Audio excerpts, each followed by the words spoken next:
ಎಲ್ಲರಿಗೂ ನಮಸ್ಕಾರ. D V ಜಿಯವರ ಮಂಕುತಿಮ್ಮನ ಕಗ್ಗದ ವಾಚನವನ್ನು ಮಾಡ್ತಾ ಇದ್ದೀನಿ. ಅಶ್ವತ್ಥವಿಲ್ಲಿ ಬಾಡಿದೊಡೇನು ಚಿಗುರಲ್ಲಿ ನಶ್ವರತೆ ವಿಟಪ ಪರ್ಣಗಳಲ್ಲಿ ಮಾತ್ರ.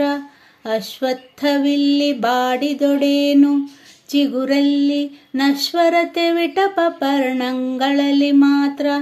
ಶಾಶ್ವತತೆ ರುಂಡ ಮೂಲದಲ್ಲಿ ಪರಿಚರಿಸದನು, ಶಾಶ್ವತೆ ರುಂಡ ಮೂಲದಲ್ಲಿ ಪರಿಚರಿಸದನು. ವಿಶ್ವ ಪ್ರಗತಿಯಂತೂ ಮಂಕುತಿಮ್ಮ.